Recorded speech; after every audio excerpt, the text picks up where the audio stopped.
So one of the things that I've noticed that I find kind of interesting is because of how capitalism works by excluding and dividing people and making it so that it's very hard for people who are not fitting into making money for the system and letting other people oppress them and just going along with the hierarchy and whatever they're told.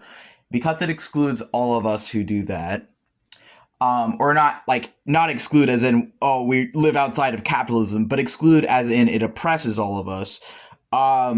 There's this idea, the way that we with our language describe the people that are oppressed by the current system is we say community. I've noticed that like LGBT community, for example.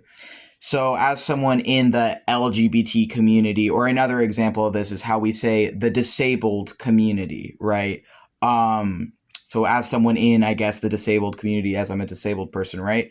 It's interesting the language that we use to express people falling outside of the norm or the norm of the oppressive system of capitalism and people who are at odds with that system, at least to some extent, because of it perpetually and historically and presently oppressing us, we get called a community, which implies a coherent sense of structure. Or a community brings to mind people knowing each other, people supporting each other, people being there for each other. But the reality is, at least that I've noticed, is that the LGBT is not really a community.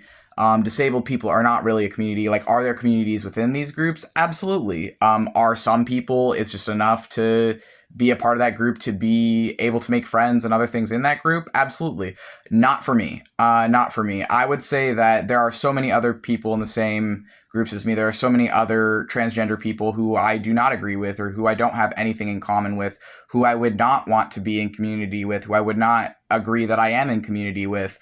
And usually it's because, specifically with being transgender, it's because I'm not binarily conformant. I'm not strictly aligning my sense of gender to one thing and staying within that thing. I use multiple labels. I say that I am a gender fluid trans man, which denotes that gender fluidity is when someone has more than one sense of gender. Trans man is to denote that I am more in alignment with being a man. I am often, but not exclusively, a man, pretty much. So in my case, part of why I use multiple labels is because I have DID, I have dissociative identity disorder, I have multiple personalities. My different personalities have different genders that are different from our sex assigned at birth. So we are transgender because the gender we live as in our day-to-day life is different from the gender we were assigned or the sex we were assigned. But because we're not strictly conforming, not strictly going to like one side to another side, that puts us innately at odds just in being non-binary there, or in having an experience that fluctuates between binary to non-binary, puts us at odds with a significant portion of other trans people who would see that as a threat, who would see people who are not strictly conforming to like rigid gender roles and essentially the colonialist Western gender binary. They'd see that as, well, you're a fake trans person. They call us fake trans people. And it's like, okay, tell that to the guy who molested me at a bus stop for being trans, since I'm a fake trans person to you assholes. But it's like, this is the thing, is like, it's not actually a community. Like, the LGBT is not actually a community.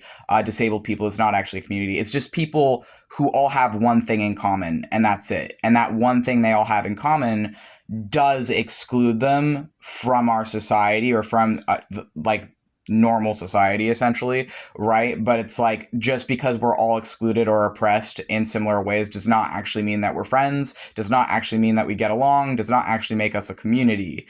And I see all the time, like, the biggest thing I see in both that puts me at odds with others in the disabled community and puts me at odds with others in the LGBT is this idea that we should just take what we're given. This idea that we should just settle for scraps, that we shouldn't be loud in our expression, we shouldn't be out there, we shouldn't be uncomfortable for other people, we should try and make ourselves palatable, try and fit in, and try and just have it so that people can, like, just oppress us forever, because it's too uncomfortable if we actually fight for ourselves and if we actually try and exist outside of the norm. And, people will just happily bully people in their own demographics, happily bully people like me for being a little bit different, because as long as you give someone an enemy, as long as you give someone a target, then they'll just use that to escape from the shit they're going through. If you give them an enemy, if you give them someone who has a little bit less that they can get a little bit more from oppressing, then it just perpetuates infighting and hostility forever. And it's like, I don't feel community with other LGBT people just because we're LGBT. I don't feel community with other disabled people just because we're disabled. I've met so many other people with the same disabilities as me who I would want nothing to do with. I've met so many other LGBT people who I would want nothing to do with. And I think that really, and that being said, all of my friends are other disabled people for the most part. All of my friends are other LGBT people.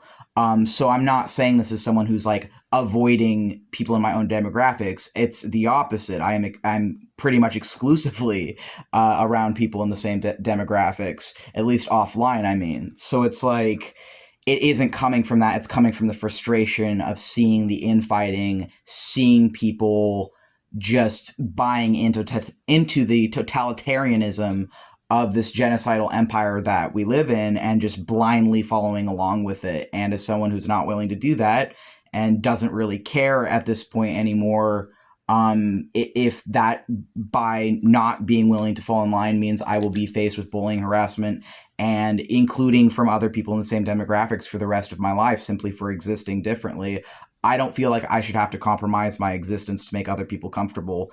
And I don't feel like I should have to change who I am so that other people don't fucking bully and harass me, including other people in the same demographics. So I don't really see myself as in community with a lot of other people in the same community as me.